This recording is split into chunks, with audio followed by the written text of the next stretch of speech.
எல்லோருக்கும் வணக்கம். நாம இதில் என்ன பார்க்க போகிறோம் அப்படின்னா, இப்போ டிஎன்பிசியில் என்ன பண்ணியிருக்காங்க, குரூப் 4க்கும் குரூப் 2க்கும் சிலபஸ் சேஞ்ச் பண்ணியிருக்காங்க. ஸோ நம்ம இப்போ வந்து பார்ட் ஏ மட்டும் பார்க்க போகிறோம். பார்ட் ஏல நம்ம எங்கெங்கே படிக்கணும் அப்படின்றதான் பார்க்க போகிறோம். ஸோ இப்போ அப்டேட்டடு சிலபஸை பேஸ் பண்ணி தான் பேக் டு ஸ்டடி போட்டிருக்கோம். ஸோ அதுக்கேற்ற மாதிரி தான் ப்ரிப்பேர் பண்ணியிருக்கோம். எங்கெங்கே படிக்கணும், ஓல்டு புக்கு நம்ம போகணுமா போகக்கூடாதா, இல்லை புது புக்கு மட்டும் படித்தா போதுமா, இந்த கொஸ்டின் வந்து எப்படி டஃப்பாக இருக்குமா இல்லை வந்து ரொம்ப ஈஸியாக இருக்குமா, எல்லாருக்கும் எப்படி இருக்கும் இந்த கொஸ்டின் அப்படின்றத ஃபுல்லாகவே பார்த்துருவோம். ஃபுல்லாக ஓவராலாக டீட்டெயிலாகவே பார்த்துடலாம். ப்ளஸ்ஸு நீங்கள் வந்து எப்படி ப்ரிப்பரேஷன் பண்ணணும் அப்படின்ற மாதிரி இந்த வீடியோ முடியும் போது உங்களுக்கு ஒரு ஐடியா கிடைக்கும். ஓகே, ஃபர்ஸ்ட் என்ன பண்ணணும் அப்படின்னா, ஸோ இந்த கொஸ்டின் மாடலை பொறுத்த வரைக்கும், இந்த தமிழை பொறுத்த வரைக்கும் எப்படி இருக்கும்னா ரொம்ப ரொம்ப சிம்பிளாக இருக்கும். நீங்கள் 6வதுலேருந்து 12வது வரைக்கும் தமிழ் படிச்சிருந்தீங்க அப்படின்னா, இந்த எக்ஸாம் போய் நீங்கள் வந்து அதாவது நல்லா தமிழ் படிச்சிருந்தீங்க அப்படின்னா, இந்த எக்ஸாமை பொறுத்த வரைக்கும் நீங்கள் படிக்காமல் போய் எழுதினாலும் மினிமம் 75 கேரண்டி, மினிமம் 25 மார்க்கு. நான் சொல்றது மினிமம் மார்க் தான் சொல்றேன். மினிமம் 75 மார்க்கை வந்து நீங்க ஈஸியா ஸ்கோர் பண்ணிடலாம். எதுல இந்த எக்ஸாமை பொறுத்த வரைக்கும் நீங்க படிச்சிருக்கீங்க, தமிழ் வந்து 6 to 12 வரைக்கும் படிச்சிருந்தீங்க அப்படின்னா 75 வந்து தாராளமா ஸ்கோர் பண்ணலாம். உங்களுக்கு இல்ல நான் சொல்றது உங்களுக்கு டவுட்டா இருக்கு, அப்படிலாம் எப்படி சார் ஸ்கோர் பண்ண முடியும் அப்படின்னு டவுட்டா இருந்ததுன்னா, நம்ம சேனல்ல ஒரு 43 கொஸ்டின் போட்டிருக்கோம். எந்த மாதிரி கொஸ்டின்ஸ் அப்படின்னா, டிபார்ட்மெண்டல் எக்ஸாம்ஸ், அதாவது இப்போ ஏஇ, சிவில், மெக்கு, ஸோ அந்த மாதிரி, ஸோ அது மாதிரி அதர் டிபார்ட்மெண்ட்ஸ். ஸோ அந்த டிபார்ட்மெண்ட் எக்ஸாமுக்குள்ள கொஸ்டின்ஸ்லாம் எடுத்து நீங்கள் போய் பார்த்தீங்க அப்படின்னா தெரியும். சேம் சிலபஸ், இதே சிலபஸ் தான் அதில் இருக்கும். ஸோ அந்த கொஸ்டின் பேட்டர்ல தான் இப்போ நமக்கு வந்து சிலபஸும் அப்டேட் பண்ணியிருக்காங்க. ஸோ அதனால் அந்த கொஸ்டினை பாருங்கள். உங்களுக்கு டவுட்டாக இருந்தது அப்படின்னா நீங்கள் அந்த கொஸ்டினை வந்து நீங்கள் போய் ஒரு டெஸ்ட் போட்டு பாருங்கள், உங்களால் அதுக்கு ஆன்சர் பண்ண முடியுதா அப்படின்னு. ஏன்னா ரொம்ப ரொம்ப சிம்பிளாக இருக்கும் கொஸ்டின். ரெண்டாவது, தமிழ் மீடியம் படித்தவங்களுக்கு ஈஸியாக இருக்கும். கொஸ்டினை பொறுத்த வரைக்கும் தமிழ் மீடியம் படித்தவங்களுக்கு ரொம்ப ரொம்ப ஈஸியாக இருக்கும். இப்போ நீங்கள் இது நாள் வரைக்கும் என்ன படிச்சிருப்பீங்க அப்படின்னா, இலக்கணம், உரைநடை அப்படின்னு சொல்லி நீங்கள் தமிழில் உள்ள புக்ஸ் எல்லாமே மனப்பாடம் பண்ணியிருப்பீங்க. ஸோ இனிமேல் நீங்கள் வந்து மனப்பாடம் பண்ணி எழுத முடியாது. நீங்கள் என்ன புரிஞ்சிருக்கீங்க, தமிழை வந்து எந்த அளவுக்கு புரிஞ்சிருக்கீங்க, தமிழோட வார்த்தைகள் எந்தெந்த இடத்துல எந்த மாதிரி வார்த்தைகளை யூஸ் பண்ணுவோம், அதனால் எதுக்கு யூஸ் பண்ணுவோம், ஆகையால் எதுக்கு யூஸ் பண்ணுவோம், ஏதெனில் அப்படின்றது எதுக்கு யூஸ் பண்ணுவோம், ஏனென்றால் அந்த மாதிரி வார்த்தைகள் நிறைய இருக்கு தமிழ்ல. ஸோ அந்த வார்த்தைகளை நம்ம எங்கெங்க யூஸ் பண்ண முடியும் அப்படின்றது, நம்ம ரெகுலரா பேசுறது, அது போக நம்ம சின்ன வயசுல இருந்து படிச்சது, ஸோ அதை வச்சு மட்டும்தான் அந்த கொஸ்டினுக்குலாம் நம்ம ஆன்சர் பண்ண முடியும். எல்லாமே என்னது ஆன்சர் மாதிரியே தான் இருக்கும். கொஸ்டின் அந்த மாதிரி தான் செட் பண்ணியிருப்பாங்க.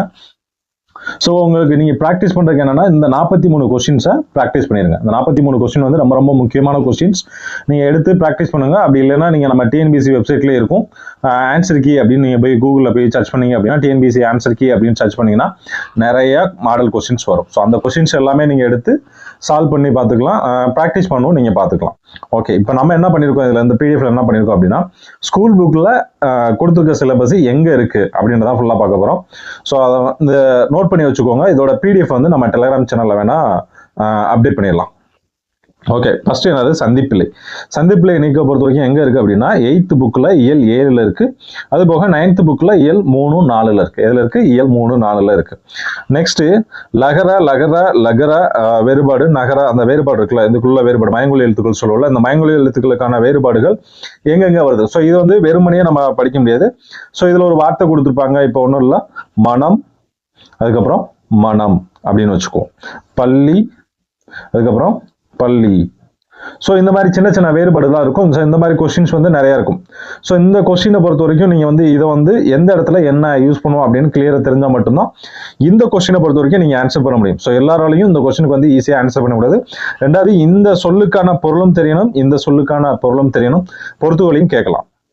ஸோ இது எங்க இருக்கு அப்படின்னா, 6th புக்ல டேர்ம் 2ல இயல் 1, 2, 3ல இருக்கு. Okay, next ஒருமைப்பன்மை. ஒருமைப்பன்மையை பொறுத்த வரைக்கும் ரொம்ப முக்கியமானது அல்ல, அன்று. நீங்க படிச்சிருப்பீங்க, அல்ல, அன்று அப்படின்னு சொல்லி பாருங்க. இது எது ஒருமைக்கு வரும், எது பன்மைக்கு வரும் அப்படின்றதா மேட்ரு. ஸோ எல்லாமே சிமிலரா இருக்கிற மாதிரி தெரியும். ஸோ இது ரொம்ப ரொம்ப முக்கியம். ஸோ இது எங்க இருக்கு அப்படின்னா, 8th புக்கு இயல் 7ல இருக்கு. அது போக இயல் 9ல இருக்கு. அதுக்கப்புறம் 9th புக்ல இயல் 5ல இருக்கு. இயல் 5ல இருக்கு. ஓகே, நெக்ஸ்ட் வேர்ச்சொல் அறிதல். வேர்ச்சொல் அறிதல் அப்படின்றது ரொம்ப ரொம்ப முக்கியமானது. இதுல இருந்து மினிமம், அதாவது நான் சொல்றது ஒரு குறைஞ்சது ஒரு 10 கொஸ்டினாச்சும் வந்துருது. ஏன்னா ஒரு 10 கொஸ்டின் அல்லது ஒரு 5 to 8 கொஸ்டினாச்சும் மினிமம் இருக்கு. 5 to 8 கொஸ்டினாச்சும் மினிமம் இதுல அந்த வேர்ச்சொல்ல மட்டும் வருது. ஸோ இதுல உள்ள பெயரச்சம், வினையச்சம், மற்ற எல்லாமே இதுல வந்து வினைமுற்று அது வந்துருது, வேர்ச்சொல் கண்டு அதுவே நிறைய வரும். ஸோ இந்த வார்த்தைகள் எல்லாமே நீங்க என்ன பண்ணணும் அப்படின்னா, ப்ரீவியஸ் இயர் கொஸ்டின்ஸை நிறைய பார்க்கணும். வேர்ச்சொல்லை பொறுத்த வரைக்கும் நீங்கள் ப்ரீவியஸ் இயர் கொஸ்டின் நிறைய பார்க்கணும். ஏன்னா லாஸ்ட்டாக குரூப் 4ல கூட உங்களுக்கு கொஞ்சம் கஷ்டமாக தான் கேட்டிருந்தாங்க. வேர்ச்சொல்லை பொறுத்த வரைக்கும் நம்ம எல்லாமே ரொம்ப சிம்பிளாக இருக்கும் அப்படின்னு யோசிச்சு இருந்திருப்போம். ஆனால் குரூப் 4ல என்ன பண்ணியிருந்தாங்க, ஒரு சின்ன ட்விஸ்ட் பண்ணியிருந்தாங்க. ஸோ அந்த மாதிரி தான் குரூப் 4 குரூப் 2லயோ கேட்டிருந்தாங்க. ஸோ அந்த மாதிரி சின்ன சின்ன விஷயங்கள் நிறைய இருக்கும். ஸோ வேர்ச்சொல்லை பொறுத்த வரைக்கும் நீங்கள் வந்து ரொம்ப கிளியராக படிக்கணும், ஈஸியான ஒன்று. ஸோ இதுக்கான வீடியோவும் நம்ம ஆல்ரெடி போட்டிருக்கோம். வேர்ச்சொல்லுக்கு மட்டும் இலக்கணத்தை பொறுத்த வரைக்கும் வேர்ச்சொல் ரொம்ப முக்கியத்துவம் கொடுத்து அதுக்கு மட்டும் ஒரு வீடியோ, ஷார்ட்கட் வீடியோ போட்டிருக்கோம். ஸோ அதோட நம்ம சேனல்லே இருக்கு, வேணும்னா நீங்க பார்த்துக்கோங்க. ஸோ வேர்ச்சொல்லை பொறுத்த வரைக்கும் எதில் இருக்குது அப்படின்னா 9th இயல் 1 7ல் இருக்குது. அதுக்கப்புறம் டேர்ம் 2ல் இயல் 2ல் இருக்குது. ஓகே, நெக்ஸ்ட் வினைமுற்று.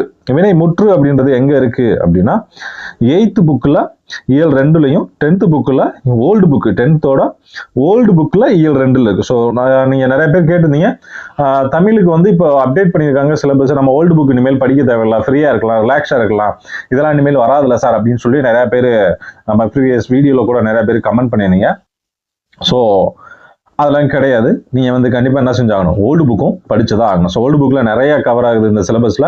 அதனால கொஞ்சம் ஓல்டு புக்கை கொஞ்சம் எடுத்து பாருங்க. அப்படி இல்லைன்னா நான் பிடிஎஃப் வேணா நம்ம டெலிகிராம் சேனலில் அப்டேட் பண்ணுறேன். 6வதுலேருந்து 12வது வரைக்கும் உள்ள அந்த பிடிஎஃப் ஃபைல் ஒன்று நம்மகிட்ட இருக்குது தமிழை பொறுத்த வரைக்கும். ஸோ அந்த பிடிஎஃப் ஃபைலை வேணால் நம்ம டெலிகிராம் சேனலில் அப்டேட் பண்ணுறேன், நீங்கள் அதையும் யூஸ் பண்ணிக்கோங்க. ஓகே, நெக்ஸ்ட் வந்து வினையச்சம். ஸோ அது எல்லாமே வேர்ச்சொல் கூட வரக்கூடியதான். வினையச்சம் அப்படின்றது 8th புக்கில் இயல் 3, அதுக்கப்புறம் 10th ஓல்டு புக்கில் இயல் 2ல் இருக்குது. பெயரச்சம் வந்து 8th புக்கு இயல் 3, 10th ஓல்டு புக்கு இயல் 2. ஸோ அதே தான். வினையால் அமையும் பேர் வந்து 10th புக்கு இயல் 1ல் இருக்குது. அதுக்கப்புறம் அயற்செயல் தமிழ் சொல், அதாவது வேறு சொல்கள் இருக்குல்ல, தமிழ் சொல்கள் வந்து வேற மீனிங், சமஸ்கிருதம், உருது, அந்த மாதிரி நிறைய பொருள் இருக்குல்ல, சொல்லும் பொருளும் இருக்குல்ல, வேற லாங்குவேஜில் உள்ள பொருளுக்கு சொல்லுக்கு தமிழ்ல என்ன பொருள், அந்த மாதிரி அயற்சொல் தமிழ் சொல் அப்படின்றது அதுதான். அயற்சொல்னா வேற சொல், இங்கிலீஷ் வேர்டா கூட இருக்கலாம், இல்லை தமிழ் வேர்டா இருக்கலாம். கலைச்சொல்ல வந்து நம்ம இங்கிலீஷ் சொல்லுவோம். ஸோ இது அயற்சொல்ன்றது ஒரு சமஸ்கிருதமோ உருதுவோ அந்த மாதிரி கொஸ்டின்ஸுக்கு கேட்பாங்கல்ல, இந்த சமஸ்கிருத சொல்லுக்கு தமிழ் சொல் என்ன, லத்தீன் சொல்லுக்கு தமிழ் சொல் என்ன அப்படின்ற மாதிரி கேட்பாங்களா. ஸோ அந்த மாதிரி கொஸ்டின்ஸ் எல்லாம் எங்க இருக்கு அப்படின்னா 10th ஓல்டுல இயல் 9ல் இருக்கு. நெக்ஸ்ட் ஓரெழுத்து ஒரு மொழி ரொம்ப ரொம்ப முக்கியமானது. 7th டேர்ம் 2 இயல் 2ல் இருக்கு. ஓகே, ரொம்ப ரொம்ப முக்கியமானது. இது நீங்க ஸ்கூல் புக்கில் தான் படிக்கணும் அப்படின்னு ஒன்றும் அவசியம் கிடையாது. நீங்க வந்து என்ன செஞ்சுக்கலாம், நீங்க ஓனாவே நீங்க வந்து ஓரெழுத்து ஒரு மொழி எங்க வேணாலும் எடுத்து பார்த்துக்கலாம். ஸோ அது காமன் தான். ஸோ ஓரெழுத்து ஒரு மொழி படிக்கும்போது நீங்க வந்து அதில் உள்ள அந்த 42 மட்டும் படிக்கணும் அப்படின்னு கிடையாது. ஸோ நீங்க நிறைய எந்தெந்த வார்த்தைகள் தமிழ் எடுத்துக்கலாம், எந்தெந்த ஒரு வார்த்தைகள் அதாவது ஒரே ஒரு வார்த்தைகள்ல நிறைய அர்த்தங்கள் இருக்குல்ல. ஸோ அது மாதிரி அந்த எல்லா மீனிங்ஸும் நீங்க வந்து படிச்சுதான் ஆகணும். ஸோ நம்ம வேணா ஒவ்வொரு இதாக எடுத்து நான் வேணா உங்களுக்கு நெக்ஸ்ட் வீடியோல அப்டேட் பண்றேன். ஓரெழுத்து ஒரு மொழியில என்னென்ன மாதிரிலாம் இருக்கு, எவ்வளவு மீனிங்ஸ் இருக்கு அப்படின்ற மாதிரி நெக்ஸ்ட் வீடியோல வேணா நம்ம அப்டேட் பண்ணுவோம். Okay, next அகரவரிசை. அகரவரிசை பொறுத்த வரைக்கும் ரொம்ப ரொம்ப முக்கியமானது. இது 6th ஓல்டு டேர்ம் 3 இயல் 1ல் இருக்கு. ரொம்ப ரொம்ப முக்கியமானது அகரவரிசை. பார்க்கறதுக்கு ஈஸியா இருக்கிற மாதிரி இருக்கும். எதுக்கு எடுத்து எந்த எழுத்துக்கு எடுத்து என்ன வரும் அப்படின்னு தெரியாது. ஸோ தமிழ் எழுத்துக்கள் உங்களுக்கு கிளியரா தெரிஞ்சா மட்டும்தான் நீங்க இந்த அகரவரிசையை வந்து ஈஸியா ஆன்சர் பண்ணி ஸ்கோர் பண்ண முடியும். இல்லை அப்படின்னா இது கன்ஃபியூசிங் கொஸ்டின் தான். எதுக்கு எடுத்து எந்த எழுத்து வராது அப்படின்ற மாதிரி ஒரு டவுட் ஆயிரும். ஸோ இது ரொம்ப ரொம்ப முக்கியம். ஸோ இதையும் பார்த்துக்கோங்க. அதுக்கப்புறம் மருவு. ஸோ மருவு நீங்கள் ஆல்ரெடி பார்த்துருப்பீங்க. இது 7th டேர்ம் 1 இயல் 3ல் இருக்குது. ஸோ மருவும் ஒரு முக்கியமான ஏரியா தான். ஈஸியாக தான் இருக்கும். மருவை பொறுத்த வரைக்கும் நீங்கள் ஈஸியாக இருக்கும். நெக்ஸ்ட் வந்து பிழைத்திறத்துக்கு ஒரு ஓர். ஸோ முக்கியமானது. இதுவும் பார்க்குறதுக்கு கன்ஃபியூசிங் மாதிரி தான் இருக்கும். ஆனால் நீங்கள் கிளியராக படிச்சிட்டிங்க அப்படின்னா ஈஸியாக இருக்கும். ஸோ இது எங்கே இருக்குது அப்படின்னா 6th டேர்ம் 3 இயல் 7ல் இருக்குது. ஓகே, நெக்ஸ்ட் பல பொருள் தரும் ஒரு சொல். பல பொருள் தரும் ஒரு சொல் நம்ம பாட்டு தான் பார்த்தோம். ஒரு சொல் பல பொருள், அதாவது ஓரெழுத்து ஒரு மொழியும் கிட்டத்தட்ட இது மாதிரி தான் இருக்கும். இது எங்க இருக்கு அப்படின்னா 7th டேர்ம் 2 இயல் 1ல் இருக்கு. தொடர் வகைகள் இது எங்க இருக்கு அப்படின்னா 10th ஓல்டுல ஃபர்ஸ்ட் இயல்லையும் அதுக்கப்புறம் 8th புக்ல இயல் 2லையும் இருக்கு. நெக்ஸ்ட் செய்வினை, செயற்பாட்டு வினை, தன்வினை, பிறவினை. ஸோ இது ஒரு முக்கியமான ஏரியா. ஸோ இதை பொறுத்த வரைக்கும் என்ன பண்றீங்க அப்படின்னா, உங்களுக்கு இதுக்கு ஆன்சரே தெரியல அப்படின்னா, இது வரைக்கும் டிஎன்பிஎஸ்சியில் தன்வினை, பிறவினை, செய்வினை இதை கேட்டிருக்காங்கல்ல, இந்த கொஸ்டின்ஸை பூரா கலெக்ட் பண்ணி ஆல்ரெடி நம்ம டெலிகிராம் சேனல்லே ஒன்று போட்டிருக்கோம். ஒரு ஐ திங்க் 999 நினைக்கிறேன். அந்த தமிழ் பிடிஎஃபோட செட் ஆஃப் கொஸ்டின்ஸ் 2018 or 15ல இருந்து இருக்கும் கொஸ்டின்ஸ். 2020 22 வரைக்கும் இருக்கும். அது போக அந்த 43 கொஸ்டின்ஸ்ல 2021ல இருந்து இப்போ வரைக்கும் 2023 வரைக்கும் உள்ள கொஸ்டின்ஸ் எல்லாமே அதுல இருக்கும். ஸோ இந்த கொஸ்டின்ஸ்ல உள்ள எல்லா செய்வினை, செயற்பாட்டு வினை, தன்வினை, பிறவினை எல்லாத்தையும் எடுத்து தனியா ஒரு நோட்டு போட்டு எழுதுங்க. இதை எழுதி அதை கம்பேரிட்டிவ் பண்ணி பாருங்க, இது எப்படி வேரியேஷன் ஆகுது அப்படின்னு. ஸோ அந்த மாதிரி ஒரு எக்ஸாம் நமக்கு வந்து ஒரு கான்செப்ட் தெரியல அப்படின்னா எக்ஸாம்பிள்ஸை ஃபுல்லாவே பார்த்துடணும். எக்ஸாம்பிள் பார்த்தோம் அப்படின்னா ஈஸியா இருக்கு. எடுத்துக்காட்டு எவ்வளவுக்கு எவ்வளவு பாக்குறோமோ அவ்வளவுக்கு எவ்வளவு அந்த கொஸ்டின் வந்து புரியாத கொஸ்டின் கூட நமக்கு புரிய ஆரம்பிக்கும். ரொம்ப ரொம்ப முக்கியமான ஒரு ஏரியா. இது எங்க இருக்குன்னா அப்படின்னா 9th டேர்ம் 1ல இருக்கு. ஓகே, நெக்ஸ்ட் திணை, பால், மரபு, காலம் ஒரு முக்கியமான 10th புக்ல இயல் 4ல இருக்கு. ஓகே, இளமை பெயர், ஒளிமரபு, வினைமரபு, தொகை மரபு. ஸோ மரபு இது ரொம்ப முக்கியம். 8th புக்ல இயல் 1, அதுக்கப்புறம் 10th ஓல்டு புக்ல இயல் 9ல இருக்கு. நெக்ஸ்ட் நிறுத்தற்குறியீர்கள், கால் புள்ளி, அரைப்புள்ளி, முக்கால் புள்ளி, முற்றுப்புள்ளி, வியப்புக்குறி, வினாக்குறி. ஸோ இது எல்லாமே பார்த்துக்கோங்க. இது எங்கெங்க என்ன வரும்னு யாருக்குமே தெரியும். ஈவன் தமிழ் படித்த ஸ்டூடெண்ட்ஸ் கூட எங்க ஃபுல் ஸ்டாப் எங்க வரும்னு தெரியும். இந்த கோலன், செமிகோலம் இதெல்லாம் எங்க வரும், அரைப்புள்ளி, முக்கால் புள்ளி எல்லாம் எங்க வரும் அப்படின்றது தமிழ் படித்த ஸ்டூடெண்ட்ஸ்க்கு சம்டைம்ஸ் டவுட்டா தான் இருக்கும். இங்க தான் போடணுமா அப்படின்ற மாதிரி டவுட்டா இருக்கும். ஸோ இதுல இருந்து ஒரு 2ல இருந்து ஒரு 3 கொஸ்டின்ஸ் வரலாம். ஸோ அதனால இந்த இதையும் கொஞ்சம் விட்டுறாம பார்த்துக்கோங்க. 8th புக்ல இயல் 4ல இருக்கு. அதுக்கப்புறம் 10th ஓல்டு புக்ல 8வது இயல்ல இருக்கு. கலைச்சொல்லை பொறுத்த வரைக்கும் நீங்க 6வதுல இருந்து 10வது வரைக்கும் ஃபுல்லாவே பார்த்துதான் ஆகணும். அதுல உள்ள கலைச்சொல் மட்டும் பார்த்துக்கோங்க. அது போக என்ன பண்றீங்க அப்படின்னா previous year questions. So previous year கொஸ்டின்ஸ்ல உள்ள கலைச்சொல்லும் எடுத்து எழுதிக்கோங்க. அதுல உள்ளதை மனப்பாடம் பண்ணிக்கோங்க. ரெண்டாவது, நீங்க அந்த ப்ரீவியஸ் இயர் கொஸ்டின் எடுத்து எழுதும்போது என்ன பண்ணுங்க அப்படின்னா ஸ்கூல் புக்ல இது எங்க இருக்கு அப்படின்னு பாருங்க. ஸோ இங்கெல்லாம் இருந்து கொஸ்டின் கேட்கறாங்களா அப்படின்ற ஒரு ஐடியா இருக்கும். ஸோ அந்த மாதிரி பார்த்துக்கோங்க. ஆக்சுவலா இது எல்லாமே நம்ம ஆல்ரெடி முடிச்சிட்டோம். நம்ம அகாடமியில படிச்ச ஸ்டூடெண்ட்ஸ் எல்லாமே இந்த சிலபஸ் ஆல்ரெடி கம்ப்ளீட் பண்ணிட்டாங்க. ஸோ அவங்க இப்போ ரிவிஷன் தான் பண்ணிட்டு இருக்காங்க. ஸோ நாங்க சிலபஸ் மாறும் அப்படின்னு எதிர்பார்க்கல. பட் அன்எக்ஸ்பெக்டடா நாங்க பிளான் பண்ண மாதிரி இந்த சிலபஸ் வந்து எங்களுக்கு ஏற்ற மாதிரியே வந்துருச்சு. எங்க ஸ்டூடெண்ட்ஸ் வந்து ஆல்ரெடி கம்ப்ளீட் பண்ணாங்க. ப்ரீவியஸ் இயர் கொஸ்டின்ஸ் இந்த நான் இப்போ சொன்ன எல்லாமே அவங்க ப்ரீவியஸ் இயர் கொஸ்டின்ஸ்ல உள்ள எல்லாமே கலெக்ட் பண்ணி தனியாக நோட்ஸாக எடுத்து எழுதி வச்சிருக்காங்க. ஸோ அவங்க வந்து இப்போ அதை தான் ப்ரிப்பேர் பண்ணிட்டு இருக்காங்க. ஸோ அதே மாதிரி நீங்களும் உங்களோட ப்ரிப்பரேஷனை பண்ணுங்க. ரெகுலராக ஒரு டாபிக் வச்சுக்கோங்க. இன்னைக்கு வந்து நம்ம கலைச்சொல் எழுதணும், நாளைக்கு வந்து நிறுத்தற்குறி எழுதணும், சந்திப்பிள்ளை ஒரு நாள் எழுதணும், ஒளிமரபு ஒரு நாளைக்கு எழுதணும், பால் அப்படின்ற மாதிரி வேர்ச்சொல் ஒரு நாளைக்கு எழுதணும் அப்படின்னு ஒவ்வொரு நாளைக்கும் ஒவ்வொரு டாப்பிக்காக கொடுத்து அவங்க வந்து இந்த மாதிரி எழுதி வச்சிருந்தோம். ஸோ அதே மாதிரி நீங்க வந்து ரெகுலரா ஒரு டாபிக் எடுத்து எழுத ஆரம்பிச்சிங்க அப்படின்னா வித்தின் ஒரு 30 டேஸ்க்குள்ள முடிச்சிடலாம். அதுக்கப்புறம் உங்களுக்கு ப்ரிப்பரேஷனும் ஈஸியா இருக்கும். ஓகே, நெக்ஸ்ட் 21st கொடுக்கப்பட்ட பகுதியிலிருந்து கேட்கப்பட்ட வினாக்களுக்கு சரியான விடையை தருங்க. ஸோ இந்த மாதிரி என்னன்னா ஒரு பெரிய பேராகிராஃப் கொடுத்துருப்பாங்க. ஸோ அந்த பேராகிராஃபுக்கு நம்ம அதுல இருந்து படிச்சு அதுல என்ன கொடுத்துருக்காங்களோ அதுக்கு தான் ஆன்சர் பண்ணணும். நம்ம ஜென்ரலா படிச்சதுக்கு வந்து ஆன்சர் பண்ணக்கூடாது. ஏன்னா கையில வந்து கொஸ்டின் எப்படி இருக்கும் அப்படின்னா ஜென்ரலா உள்ள ஒரு கொஸ்டினை கேட்பாங்க. ஸோ நம்ம ஜென்ரலா அதுக்கு ஆன்சர் பண்ணக்கூடாது. அந்த பேராகிராஃபுக்கு என்ன ரிலேட் ஆகுதோ அதுக்கு தான் ஆன்சர் பண்ணணும். ஸோ இது எங்க இருக்கும் அப்படின்னா நீங்க 6வதுல இருந்து 10வது வரைக்கும் எல்லா புக்லயும் பின்னாடி ஒரு பெரிய பேராகிராஃப் கொடுத்துருப்பாங்க இல்லையா?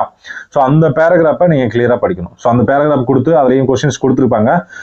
6th to 10th வரைக்குமே இருக்கு அந்த பேராகிராஃப் இருக்கு. கீழே கொஸ்டின்ஸ் ஒரு 5 கொஸ்டின் 4 கொஸ்டின் இருப்பாங்க. ஸோ அதை அப்படியே காப்பி பேஸ்ட் பண்ணி தான் கொஸ்டினாகவும் கேட்கறாங்க. நீங்க அந்த 43 கொஸ்டின் பாத்தீங்கன்னா அதுலயே தெரியும். ஸோ அப்படிதான் இருக்கும்.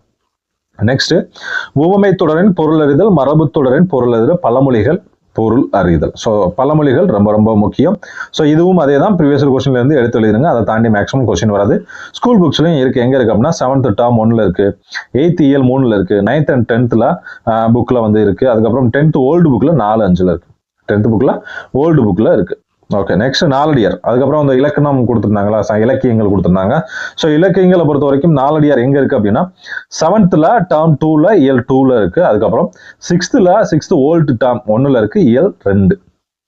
நான்மணி கடிகை அப்படின்றது 6th ஓல்டு டேர்ம் இயல் 1ல 3வது லெசன்லாம் இருக்கு. பழமொழி 400 அப்படின்றது 6th ஓல்டு டேர்ம் இயல் 2 அதுல வந்து இயல் 1 7th டேர்ம் 3 இயல் 1ல இருக்கு. அதுக்கப்புறம் முதுமொழி காஞ்சி எங்க இருக்கு அப்படின்னா 7th ஓல்டு டேர்ம் 1 இயல் 2ல இருக்கு. சிறுகிடகம் பொறுத்த வரைக்கும் 7th ஓல்டு டேர்ம் 2 இயல் 1ல இருக்கு. சிறுபஞ்சம்பலம் 9th புக்ல இருக்கு, இயல் 5ல இருக்கு. ஏழாவதை பொறுத்த வரைக்கும் 10th ஓல்டு புக்ல இருக்கு. ஔவையார் பாடல்கள் வந்து 6th டேர்ம் 2 இயல் 1 and 6th ஓல்டு டேர்ம் 2 இயல் 3ல இருக்கு. தமிழின் தொன்மை, தமிழோட தொன்மையை பத்தி படிக்கிறது வந்து 10th புக்ல ஓல்டு புக்ல இயல் 6 இருக்கு. அதுக்கப்புறம் 7th ஓல்டு டேர்ம் 1ல இருக்கு. நெக்ஸ்ட், தமிழ் சிறப்பு திராவிட மொழி 9th புக்ல இருக்கு. ஸோ ஓல்டு புக்ல இருக்கு, நியூ புக்ல இருக்கு. ஸோ இதை தான் மொத்தமாவே கொடுத்துருக்காங்க. சிலபஸ் எவ்வளவு தான் கொடுத்துருக்காங்க. ஸோ சிலபஸை பேஸ் பண்ணி மட்டும் தமிழ் படிங்க. நீங்க உங்க இஷ்டத்துக்கு தமிழ் படிக்காதீங்க. நீங்க இவ்வளவு நாள் கஷ்டப்பட்டு படிச்ச மாதிரி இப்போ வந்து தமிழ் படிக்கணும்னு அவசியம் கிடையாது. தமிழை இப்போ வந்து நீங்க என்ன பண்ணணும் அப்படின்னா புரிஞ்சு படிக்கணும். இவ்வளவு நாள் நீங்க மனப்பாடம் பண்ணி தான் எழுதிருக்கலாம். ஆனா இனிமேல் நீங்க வந்து தமிழ் புரிஞ்சு படிச்சா மட்டும்தான் மார்க் ஸ்கோர் பண்ண முடியும். ஈஸியா 100 மார்க் ஸ்கோர் பண்ணலாம். நல்ல ஒரு ஆப்பர்ச்சுனிட்டி. ஸோ இந்த 2025 கண்டிப்பா மிஸ் பண்ணிடாதீங்க. இதுக்கப்புறம் வாழ்க்கையில இது மாதிரி ஒரு சான்ஸ் கிடைக்குமா அப்படின்னா சத்தியமா கிடைக்காது. ஏன் சொல்றேன் அப்படின்னா ஒன்ஸ் ஒரு கொஸ்டின் வந்து ரிலீஸ் ஆகி அதோட காம்படிஷன் எந்த லெவல்ல இருக்கு அப்படின்னு டிஎன்பிசி பார்த்துட்டாங்க அப்படின்னா அவங்களோட வே ஆஃப் திங்கிங், கொஸ்டினை செட் பண்ற அந்த மைண்ட் செட் எல்லாமே டோட்டலாக சேஞ்ச் ஆயிரும். அதுக்கப்புறம் கொஸ்டின்ஸ் வந்து டஃப் பண்ண ஆரம்பிச்சிருவாங்க. ஸோ இப்போ நீங்கள் வெயிட்டேஜ் கொடுத்து படிக்க வேண்டியது, இந்த குரூப் 4க்கு நீங்கள் கிளியர் பண்ணணும் அப்படின்னா ஃபர்ஸ்ட் ப்ரிஃபரன்ஸ் கரண்ட் அஃபேர்ஸ் கொடுங்க. ஃபர்ஸ்ட் ப்ரிஃபரன்ஸ் கரண்ட் அஃபேர்ஸ் கொடுங்க. ஏன்னா யாருமே கரண்ட் அஃபேர்ஸ் படிக்க மாட்டாங்க. செகண்ட் சைக்காலஜி, உளவியல்னு சொல்லிட்டு புதுசாக ஒரு 10 கொஸ்டின் கொடுத்துருக்காங்களா, ஸோ அந்த 10 கொஸ்டினுக்கு இம்பார்ட்டன்ட் கொடுங்க. ஸோ இந்த ஏரியாவை நீங்கள் ஃபோக்கஸ் பண்ணால் மட்டும்தான் மற்றவங்கள இருந்து நீங்கள் டிஃபராகி காட்ட முடியும். அவங்கள இருந்து நீங்கள் அப்போ தான் வேறுபாடு காட்ட முடியும். ஏன்னா ஜிகே அப்படின்றது காமனாக இப்போ எல்லாரோட தாட்டும் என்னவா இருக்குது அப்படின்னா, ஜிகே படித்தாதான் குரூப் 4 கிளியர் பண்ண முடியும் அப்படின்ற ஒரு மென்டாலிட்டி எல்லாருக்குமே வந்துருச்சு. ஸோ ஜிகே மட்டும்தான் எல்லாரும் ஃபோக்கஸ் பண்ணி போவாங்க. ஸோ நீங்கள் அவங்ககிட்ட இருந்து நீங்கள் வித்தியாசம் காட்டணும் அப்படின்னா கரண்ட் அஃபேர்ஸும் உளவியலில் மட்டும்தான் நீங்கள் வித்தியாசம் காட்ட முடியும். ஜிகே பொறுத்த வரைக்கும் 6வதுலேருந்து 10வது வரைக்கும் ஃபுல்லாகவே படிச்சிருங்க. அதில் சிலபஸில் என்ன இருக்குது ஏது இருக்குன்னுலாம் பார்க்காதீங்க. ஏன்னா ஒவ்வொரு பாடத்துக்கு உள்ளேயும் சின்ன சின்ன விஷயங்கள் வந்து சிலபஸில் உள்ளது இருக்குது. ஒரு பாக்ஸாவோ இல்லை ஒரு புக் பேக்லேயாவோ, ஒரு சின்ன கண்டென்ட்டாவோ, ஒரு சின்ன லைனாவோ, இல்லை ஒரு சின்ன ஹைலைட் வேர்ட்ஸாவோ, அந்த மாதிரி சிலபஸ்ல இல்லாத ஒரு சாப்டருக்குள்ள சிலபஸ்ல உள்ள ஒரு வார்த்தை இருக்கு. அந்த வார்த்தையை தான் டிஎன்பிஎஸ்சி தேடி கொஸ்டினாவும் வைக்கிறாங்க. ஸோ அதனால என்ன பண்றீங்க அப்படின்னா கிளாரிட்டியா 6 to 10 வரைக்கும் படிச்சுங்க. 11th 12th சிலபஸை தாண்டி படிக்காதீங்க. ஸோ ஈவன் நீங்க வந்து 6th to 10th வரைக்கும் படிச்சிட்டீங்கன்னா நீங்க டிஎன்பிஎஸ்சி குரூப் 4க்கு மட்டும் இல்லை, டிஎன்பிஎஸ்சி குரூப் 4, குரூப் 2, குரூப் 1க்கு யூஸ் ஆகும், எஸ்ஐக்கு யூஸ் ஆகும், பிசி எக்ஸாமுக்கு யூஸ் ஆகும், எஸ்எஸ்சிக்கு யூஸ் ஆகும், ஆர்ஆர்பிக்கு யூஸ் ஆகும். ஸோ நீங்க 6 to 10 வரைக்கும் முடிச்சான். 11th 12th வரைக்கும் செலக்டடாக படிங்க. கொஸ்டின் ஏரியா எதுவோ அதை மட்டும் படிங்க. ஸோ நம்ம ஜிகேக்கு ஒரு பிடிஎஃப் ஒன்று போடுவோம். வேர் டு ஸ்டடி வந்து ஜிகேக்கும் ஒன்று அப்டேட் பண்ணுவோம். இன்னைக்கு இல்லாட்டி நாளைக்கு மேக்ஸிமம் அப்டேட் பண்ணிடுவோம். 1 or 2 days அப்டேட் பண்ணிடுவோம். ஸோ நீங்கள் அதுவும் ஃபாலோ பண்ணிக்கலாம். ஆல்ரெடி நம்ம போன குரூப் 4க்கு ஒரு வேர் டு ஸ்டடி போட்டிருந்தோம். குரூப் 4 கூட அது கூட நம்ம சேனலில் இருக்குது. ஸோ மேக்ஸிமம் அந்த இது சேஞ்ச் ஆகலை. மேபி நம்ம திரும்ப வேணால் அதை அப்டேட் பண்ணி வேணால் திரும்ப போடுவோம். ஸோ இதுதான் பிளான். ஒரு 6 மாதம் இருக்குது. ஒரு கிளியராக படிங்க. ஒரு நாளைக்கு 2 பாடம் படித்தாலும் ஈஸியாக கிளியர் பண்ணிடலாம். ஸோ நம்ம ஆல்ரெடி குரூப் 4க்கு வந்து ஓரல் டெஸ்ட் ஸ்டார்ட் பண்ணியாச்சு. Oral test plus OMR test ரெண்டுமே ஸ்டார்ட் பண்ணியிருக்கோம். So students already 6th 10th பாலிட்டியும் கம்ப்ளீட் பண்ணிட்டாங்க. ஸோ சிலபஸ் சேஞ்ச் ஆன நாள்லேருந்து 6th 10th பாலிட்டியும் கம்ப்ளீட் பண்ணியாச்சு. ஸோ இதே ஸ்பீடில் தான் நம்ம ஃபுல்லாக ஃபாலோ பண்ண போகிறோம். ஸோ போக போக என்ன பண்ண போகிறோம் அப்படின்னா ப்ரீவியஸ் இயர் கொஸ்டின்ஸும் இன்க்ளூட் பண்ண போகிறோம். ஸோ ஆல்ரெடி மேக்ஸ் டெஸ்ட்டும் நம்ம ஸ்டார்ட் பண்ணியிருக்கோம். அடுத்து போக போக சைக்காலஜியும் நம்ம இன்க்ளூட் பண்ணுவோம். ஸோ ஸ்டூடெண்ட்ஸை பொறுத்த வரைக்கும் கொஞ்சம் ஹார்ட் ஒர்க் பண்ணுங்கள். இந்த 2025 நான் வேலைக்கு போய் ஆகணும் அப்படின்னு கொஞ்சம் ஹார்ட் ஒர்க் பண்ணுங்கள். ஸோ உங்களால் முடியும் அப்படின்னு நீங்கள் நம்பினா மட்டும்தான் உங்களால் வேலைக்கு போக முடியும். வித்தவுட் உங்களோட நம்பிக்கை இல்லாமல் நீங்கள் எந்த ஒரு வேலைக்கும் போக முடியாது. எந்த ஒரு விஷயத்திலும் ஜெயிக்க முடியாது. அதுதான் உண்மை. ஸோ அதனால் கொஞ்சம் கான்ஃபிடென்ட்டாக படிங்க. ஈஸியாக இந்த 2025 வேலைக்கு போயிடலாம். எல்லாரும் இந்த 2025 வேலைக்கு போக வாழ்த்துக்கள். Thank you all.